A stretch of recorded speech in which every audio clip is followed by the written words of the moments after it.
ওং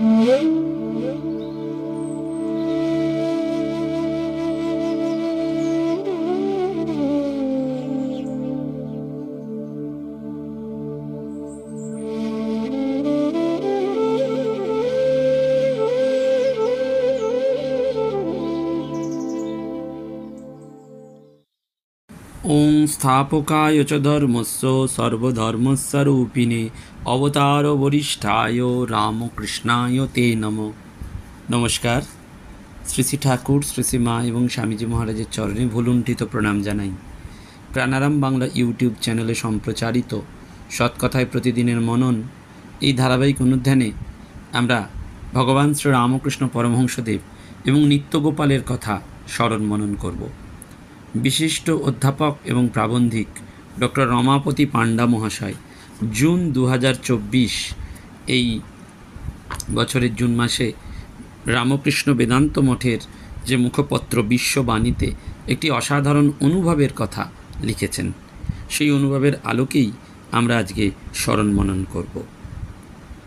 ভগবান শ্রীরামকৃষ্ণ পরমহংসদেবের সান্নিধ্যে যে সমস্ত নবীন ভগবৎ অন্বেষীগণ এসেছিলেন তাদের মধ্যে অন্যতম একজন হলেন নিত্যগোপাল, যিনি সাধন মার্গে অনেকটা এগিয়ে ঠাকুরের কাছে এসেছিলেন।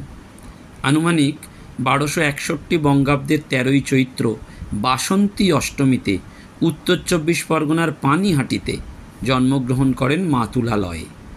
কলকাতার পৈতৃক ভবন 148 নম্বর আহিরিটোলা স্ট্রিট, পিতা জন্মেঞ্জয় বসু, মাতা গৌরী দেবী। বোন নিত্যকালীকে নিয়ে ছিলেন সুখী সচ্ছল সংসার। ছোটবেলায় তার পড়াশোনার থেকে দুরন্তপনা এবং খেলাধুলার প্রতি ছিল আকর্ষণ বেশি, যেমন বাচ্চাদের হয়ে থাকে আর কি। কিন্তু তার মধ্যেও ছিল তার দেবদেবীর প্রতি ভক্তি, হরিনামে প্রীতি এবং সংকীর্তন ছিল তার প্রিয়। একদিন এক বৈষ্ণব আখড়ায় মঠাধ্যক্ষ গৌর শিরোমণি তাকে একটা প্রসাদী আম খেতে দিয়ে বলেছিলেন, কেমন লাগলো? নিত্যগোপাল বললেন, মন্দ নয়, তবে হাড়ে টক। এতে বাবাজি বিরক্ত হয়ে বললেন, এসব আমিষের নাম পর্যন্ত শুনলে বৈষ্ণব আহার নষ্ট হয়। বালক নিত্যগোপাল বললেন, জগতে নিরামিষ কিছু নেই। মধু কৈটবের মেদ থেকে মেদিনী, অণ্ড থেকে ব্রহ্মাণ্ড, নিরামিষ জন্মাবে কোথায়? বাবাজি আশ্চর্য হয়ে বলেছিলেন, তুই উত্তরকালে মহাপুরুষ হবি। এই বয়সে তার নানান দেবদেবীর দর্শন হতো এবং হঠাৎ ছোট বয়সে মায়ের মৃত্যু হয়। শোকাতুরা দিদিমা নাতিকে নিয়ে মেসমশাই রাজেন্দ্রলাল মিত্রের কলকাতার বাড়িতে রেখে কাশীবাসী হয়ে যান। মায়ের এই মৃত্যুই নিত্যগোপালের জীবনে আমূল পরিবর্তন এনে দিয়েছিল। বালকের যে সেই চাঞ্চল্য, সেটা নিমেষে কোথায় যেন হারিয়ে গেল। তিনি অজানা পথের সন্ধানে নির্জন স্থানে বসে থাকতেন। স্কুলে তিনি ভালো ছেলে, কিন্তু বন্ধুদের সাথে খেলাধুলা, হই হুল্লোড় তার ভালো লাগতো না। একদিন স্কুলে টিফিনের পর প্রত্যেকটা ছাত্র ক্লাসে ফিরে গেছে। হেডমাস্টারমশাই পায়চারি করতে করতে দেখলেন কাঁচা সোনার রং জ্যোতির্ময় এক বালক চোখ বন্ধ করে নিষ্পন্দ হয়ে বসে রয়েছে। তিনি ছিলেন এক খ্রিস্টান পাদ্রী। বুঝে নিলেন এটা সমাধি। নিত্যগোপালকে জিজ্ঞাসা করায় তিনি বলেছিলেন, টিফিনের ঘণ্টা তিনি শুনতে পাননি। পড়াশোনা তার আর ভালো লাগলো না। বারবার ভাব সমাধি, অজানা কোনো অপার্থিব বস্তুর জন্য মন ব্যাকুল হয়ে উঠল। এইসব দেখে মেসমশাই ঢাকায় এক চাকরির ব্যবস্থা করে দিলেন। তাতেও মন বসল না। কলকাতায় ফিরে এলেন নিত্যগোপাল। কালীঘাটের উত্তর পূর্ব কোণে ত্রিকোণেশ্বর অর্থাৎ নকুলেশ্বর শিবের পাশে অনুকূল পরিবেশে সাধনে বসে থাকতেন। সেই সময় গঙ্গাসাগর ফেরত তীর্থযাত্রীরা কালীঘাটে আসতেন। তাদের মধ্যে একজন সাধু, মহাসাধক ব্রহ্মানন্দ স্বামী, তার ভাব লক্ষ্য করে বালক নিত্যগোপালকে দীক্ষা দেন। তার নাম হয়েছিল জ্ঞানানন্দ অবধূত ঋষভপন্থী। মূল আশ্রম বেলুচিস্তান, হিংলাজ। দীক্ষার পর শুরু করেছিলেন পর্যটন জীবন। সন্ন্যাসের পর গৃহীর পোশাক পরে বিভিন্ন তীর্থ পরিক্রমা করতেন। উদ্দেশ্য ছিল গৃহীর বেশে সহজে আত্মগোপন করা যায়, তাই সাধারণত গেরুয়া কম পরতেন। প্রথমে কাশী, তারপরে রামেশ্বর, অবশেষে হিমালয়, এবং বহু সাধু মহাত্মাদের সাথে তার সাক্ষাৎকার হয়েছিল। বাদ পড়েননি আমাদের ঠাকুর। অবতার বরিষ্ঠের কাছে তাকে আসতে হয়েছিল। ঠাকুরের সাথে এই নিত্যগোপালের সাক্ষাৎ হয় নিত্যগোপালের মাস্তুত জ্যেষ্ঠ ভাই রামচন্দ্র দত্তের সৌজন্যে। দেখুন, সেই খেলা ঘুরছে। যে কাঁকুরগাছি জগদ্দানে রামচন্দ্র দত্তের কথা আমরা জানি, সেই রামচন্দ্র দত্তে হচ্ছেন নিত্যগোপালের মাস্তুত জ্যেষ্ঠ ভাই। তিনি মধুরায় লেনে রামচন্দ্র দত্তের বাড়িতে প্রায়ই থাকতেন। একদিন রামদত্ত, নিত্যগোপাল আর মনমোহন, দুজনেই মাস্তুতো ভাই, তাদের নিয়ে দক্ষিণেশ্বরে এসেছিলেন। ঠাকুর এই নবাগতকে দেখে তার সঙ্গে যেন কত পরিচিতের মতন ব্যবহার করলেন। বলেছিলেন, আমার সামনে এক যুবক সর্বদা সমাধিমগ্ন, নারায়ণের ভাব, বর্ণচোরা আমের মতন। বাড়ি ফেরার সময় বলেছিলেন, মাঝে মাঝে যেন সাক্ষাৎ হয়। এরপরেই নিত্যগোপাল আসতেন ঠাকুরের কাছে। একবার নিত্যগোপালের গভীর সমাধি দেখে ভক্তদের উদ্দেশ্যে ঠাকুর বলেছিলেন, ও নিত্যসিদ্ধ, শম্ভু, স্বয়ম্ভু, কারুর কৃপার অপেক্ষা রাখে না। একবার জাতিভেদ নিয়ে ঠাকুর নিত্যগোপালকে জিজ্ঞাসা করেছিলেন, নিত্য, জাতি মানিস? নিত্যগোপাল উত্তর দিয়েছিলেন, যে আত্মা 84 লক্ষ যোনি ভ্রমণ করে, তার কোন জাতি স্বীকার করব? আত্মার তো জন্ম নেই, তবে জাতিই বা কোথায়? যে দেহ নিয়ে জাতি বিচার, সে তো অনিত্য। এই নিত্যগোপাল ঠাকুরকে খুব শ্রদ্ধা করতেন। একদিন দুপুরবেলায় শ্রীরামকৃষ্ণের সঙ্গে কথা মনে হওয়াতেই সিমলা স্ট্রিট থেকে হেঁটে দক্ষিণেশ্বরে এসেছিলেন। ঠাকুরও তাঁকে প্রায়ই খাওয়াতেন। নিত্যগোপালের এই ভাবাবেশ, প্রেম, পুলক, অশ্রু ঠাকুর বুঝতেন এবং বলতেন, পরমহংসকে দেখবি তো এই দেখ। একবার দোল উপলক্ষে রামচন্দ্র দত্তের বাড়িতে ভক্ত সমাগম হয়েছিল। সেখানে ঠাকুর এবং নিত্যগোপাল দুজনেই উপস্থিত ছিলেন। রাধাকৃষ্ণের লীলা কীর্তনে ওই দুজন ভাবাবেগে নৃত্য করছেন। মনে হচ্ছে আনন্দের বন্যা বইছে। এই নিত্যগোপালের দেহে সাত্ত্বিক লক্ষণ দেখা যাচ্ছে। তার কনক অঙ্গের দিব্য জ্যোতিতে উৎসব প্রাঙ্গণ ভরে গেল। দর্শকগণ হরি হরি ধ্বনি দিতে লাগলেন। আবার ঠাকুরের এক জন্মতিথিতে দক্ষিণেশ্বরে সংকীর্তন হচ্ছে। ভক্তগণ ঠাকুর এবং নিত্যগোপালকে ঘিরে নাচছেন, গাইছেন হরি বলতে নয়ন ঝরে গানটা, যা ঠাকুরের খুব প্রিয় গান। গিরিশ ঘোষ বলেছিলেন, ওঁর অর্থাৎ রামকৃষ্ণের কোমরের কোষই খোলে, এর খোলে না। ইনি বড় গোপন, বড় বাঁকা। প্রকৃতপক্ষে নিত্যগোপাল কখনো দাঁড়ানো, কখনো বসা অবস্থায় নিশ্চুপ হয়ে থাকতেন ভাবাবেশে। চৈতন্য মহাপ্রভুর মতন নিত্যগোপাল খুব সংকীর্তন প্রিয় ছিলেন। কখনো হরিহরি, কখনো বা অন্য দেবতার নাম নিয়ে নাচতেন, গাইতেন। এক ভক্তের বর্ণনায় আছে, কভু আল্লাহ যিশু শিব কালী, কভু বলে বনমালী, শ্যাম শ্যাম শিবরাম, কভু রাধা কৃষ্ণ কয়, দুই দেহ এক হয়ে রাধা অঙ্গে আবরিয়ে, সমন্বয় ভাব দিতে পুনঃ ধরাতে উদয়। নিত্যগোপালের 3টে মঠ ছিল, নবদ্বীপ, হুগলির নিত্যমঠ এবং কালীঘাট রাসবিহারী অ্যাভিনিউতে মহানির্বাণ মঠ। একবার হুগলি মঠে সংকীর্তনে তক্ত বসে বসে নিত্যগোপাল হুঙ্কার দিচ্ছেন এবং হুঙ্কার দিয়ে বলছেন, মুই সেই, মুই সেই। আবেশে উন্মত্ত হয়ে কবু আত্মতত্ত্ব কহে, মুই সেই বলে বারংবার। হুগলি মঠে অন্য একদিন সংকীর্তনে নানান বাদ্যযন্ত্র সহ নিত্যগোপাল নিজ শয্যায় বসে আনন্দে দুলছেন। দেখতে দেখতে গভীর সমাধিতে চলে গেলেন। রাত ভোর গভীর সমাধি, প্রভাতের আলো পর্যন্ত থাকত, বাইরে থেকে টের পাওয়া যেত না এবং বাইরে থেকে তার এই ভাব টের পাওয়া যেত না। কোনোদিন সংকীর্তন মহাসংকীর্তনে পরিণত হতো। এক রাত্রে শ্রীমতীর বিরহ বিষয়ক গানে বিবর হয়ে নিজের মাথার কেশরাশি ছিন্ন ভিন্ন করতে লাগলেন, আর অনবরত অশ্রুপাতে তার বস্ত্র সিক্ত হয়ে গেল, যে যেন উন্মাদের মতন অবস্থা। অমৃতে আমরা নিত্যগোপাল এবং ঠাকুরের কিছু বিবরণ পাই। 1883 11ই মার্চ ঠাকুরের জন্ম মহোৎসব। সকাল থেকে ভক্তরা আসছেন। ভবনাথ, রাখাল, কালীকৃষ্ণ ইত্যাদিরা এসেছেন। দুপুরের পর নিত্যগোপাল, রাম, কেদার চাটুর্যে এবং অন্যরা এসে ঠাকুরকে প্রণাম করছেন।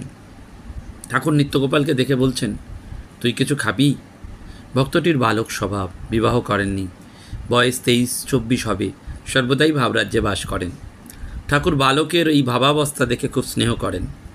নিত্যগোপালের পরমহংস অবস্থা, এই কথা ঠাকুর মাঝে মাঝে বলেন। ভক্তটি বললেন, খাবো। ঠাকুর কিছু খেতে দিলেন। এবার ঠাকুর নিত্যগোপালকে একটি মূল্যবান উপদেশ দিলেন। ত্যাগীর নারী সঙ্গ নিষেধ।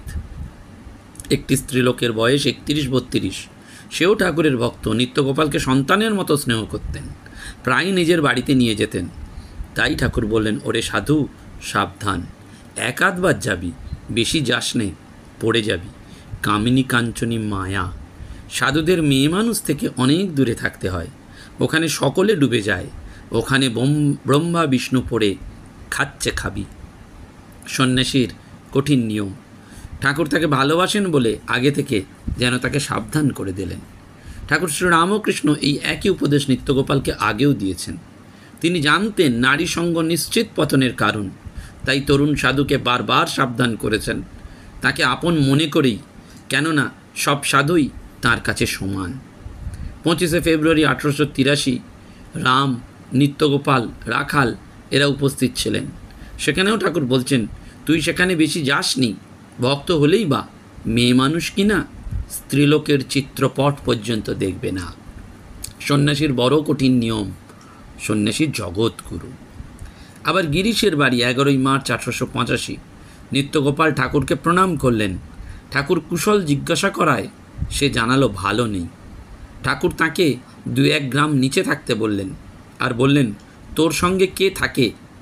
উত্তরে নিত্যগোপাল বলল, তারক। লোক ভালো লাগে না, তারককেও মাঝে মাঝে ভালো লাগে না। 23শে মে 1885 রামদত্তের বাড়িতে ঠাকুর বসে আছেন। সামনে মহিমাচরণ, বাঁয়ে মাস্টার, চারদিকে পল্টু, ভবনাথ, নিত্যগোপাল, নরেন এবং ভক্তগণ বদ্ধাঞ্জলি হয়ে ঠাকুরের অনুমতি প্রার্থনা করছেন। খোলের আওয়াজ সহ কীর্তন শুরু হলো। ঠাকুর শুনতে শুনতে সমাধিস্থ। কাছে নিত্যগোপাল ছিলেন, তাঁর কোলে পা ছড়িয়ে দিলেন। নিত্যগোপাল ভাবে কাঁদছেন। ঠাকুর একটু প্রকৃতিস্থ হয়ে বলছেন, নিত্য থেকে লীলা, লীলা থেকে নিত্য। নিত্যগোপালের প্রতি তোর কি? নিত্য, দুই ভালো। ঠাকুর চোখ বুজে বললেন, চোখ বুঝলেই তিনি আছেন, চোখ চাইলেই নাই। যারই নিত্য তাঁরই লীলা, যারই লীলা তাঁরই নিত্য। আর একদিন কোজাগরী পূর্ণিমার দিন শ্যামপুকুর বাটিতে 24শে অক্টোবর 1885 সমাধিস্থ ঠাকুর দাঁড়িয়ে আছেন। ঠাকুর বসলেন, নিত্যগোপালও বসলেন। এবারও ঠাকুরের পদসেবা করছেন।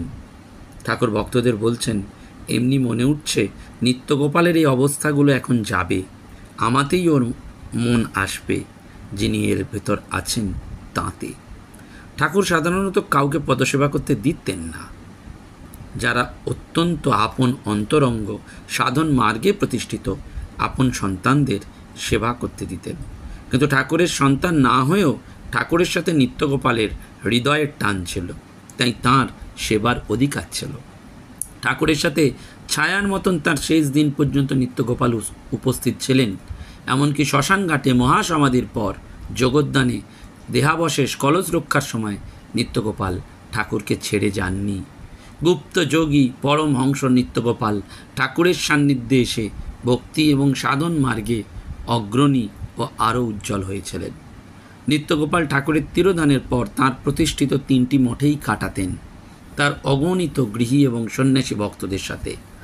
নাম প্রচারে বিমুখ নিত্যগোপাল শেষ জীবনে রাসবিহারী মহানির্বাণ মঠে কাটান। নবদ্বীপ এবং হুগলি মঠে অনেক দিন নাম সংকীর্তন করেছেন এবং ভক্তদের আশ্রয় দিয়েছেন। মহাত্মা বিজয়কৃষ্ণ একবার দক্ষিণেশ্বরে নিত্যগোপালকে প্রশ্ন করেছিলেন, আপনার কি ভালো লাগে, সাকার না নিরাকার? নিত্যগোপাল উত্তরে বলেছিলেন, সাকার, আকার, নিরাকার এবং এই সকলের অতীত তুরীয় চৈতন্য আমার 4 রকমই ভালো লাগে। আকার বিশিষ্ট নিরাকারকে সাকার বলা যায়। বীজ মধ্যস্থ বৃক্ষ এবং বীজ যে প্রকারে অভেদ, সেই প্রকারে সাকার নিরাকারকে অভেদ বোধ করা হয়। আকার অবলম্বন ব্যতীত ব্রহ্মে কোনো প্রকার লীলা সম্পন্ন হয় না, হইতেছে না, হইবেও না। তাই মায়া সম্বন্ধে নিত্যগোপাল বলতেন, একই তেঁতুল কোনো ধাতুকে পরিষ্কার করে, আবার কোনো ধাতুকে কলঙ্কিত করে। যেমন কোন ধাতুকে পরিষ্কার করেন আমরা জানি, সোনা, তামা, কিন্তু পেতল কাঁসা তাকে কলঙ্কিত করে। এটা তেঁতুলের দোষ নয়, আধারের দোষ। একই মায়া কাউকে বদ্ধ করে, কাউকে মুক্ত করে। শক্তিও এক, আদ্যাশক্তি এক বই দুই নয়। বৈষ্ণবের যে শক্তি, শাক্তেরও সেই শক্তি। তাই শক্তি এবং শক্তিমান অভেদ। শ্রীরামকৃষ্ণ নিত্যগোপালের প্রশংসা করতেন, ভালোবাসতেন, এবং ওর সাধন পথ আলাদা তাও তিনি জানতেন। সেজন্য মহাপুরুষ মহারাজকে বলেছিলেন, দেখ তারক, নিত্যগোপালের সাথে বেশি মিশিস নি, কারণ ওর ভাব আলাদা, ও এখানকার লোক নয়। কিন্তু তবুও তিনি ঠাকুরের সান্নিধ্যে এসেছিলেন। নিত্যগোপাল কোনো নতুন ধর্মমত প্রচার করেননি, সব ধর্মই ছিল তাঁর ধর্ম। তাই তিনি লিখেছিলেন, এই বিশ্বই আমার মহামঠ, কালীঘাট আমার আদি মঠ, কাশী আমার মহানির্বাণ মঠ, কৈবল্য আমার সমাধি মঠ। আমি কোনো নির্দিষ্ট সম্প্রদায়ভুক্ত নই। আমার ইষ্ট যেমন বহুরূপী, আমিও সেইরূপ বহু সম্প্রদায়ী। আমি সকল দলের ভিখারি, আমার প্রেম ভক্তি ভিক্ষা সকল দলের সাধুরাই দিয়া থাকেন। সেই জন্য আমার সকল দল লয়ে এক অখণ্ড দল। আমি হিন্দু, মুসলমান, খ্রিস্টান। I am কসমোপলিটিয়ান। 1317 সালে মাঘী কৃষ্ণা সপ্তমীতে প্রায় 56 বছর বয়সে এই নিত্যগোপালের দেহাবসান হয়। আদেশ অনুসারে তাঁর দেহ কালীঘাট মহানির্বাণ মঠে সমাধি দেওয়া হয়।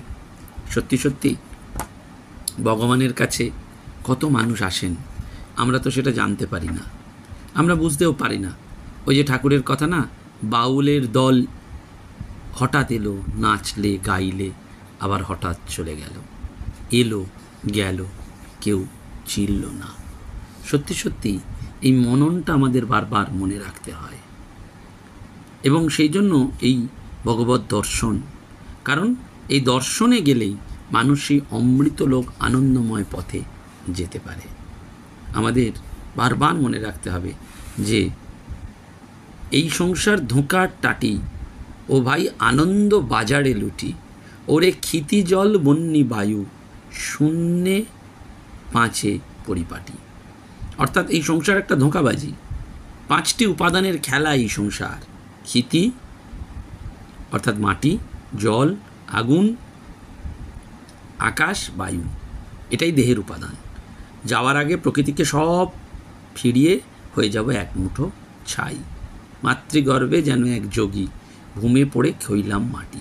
সেজন্যই মুক্তি লাভ করতে হবে, এবং এই অহংকার আমরা মত্ত হয়ে রয়েছি, তাই আমাদের ওই মহতের সঙ্গ দরকার, এবং দিব্য জীবনটি লাভ করতে হবে, অর্থাৎ তাঁকে ধরে পড়ে থাকতে হবে, ভগবানকে ধরে। এই মননটি আমাদের দরকার। সেজন্য আজকে আমরা এইটি স্মরণ করলাম, এবং আবারও আপনাদের জানিয়ে রাখি, আগামী কয়েকদিনের মধ্যে আমরা ঝাড়গ্রাম এবং অন্যত্র অঞ্চলে যাব এই মহতী সেবা পূজায় সেবা অর্ঘ্য নিবেদন করার জন্য। নমস্কার, ধন্যবাদ। প্রাণারাম প্রাণারাম প্রাণারাম প্রাণারাম প্রাণারাম প্রাণারাম। কি যেন লুকানো নামে তাই মিষ্ট এত তব নাম। প্রাণারাম প্রাণারাম।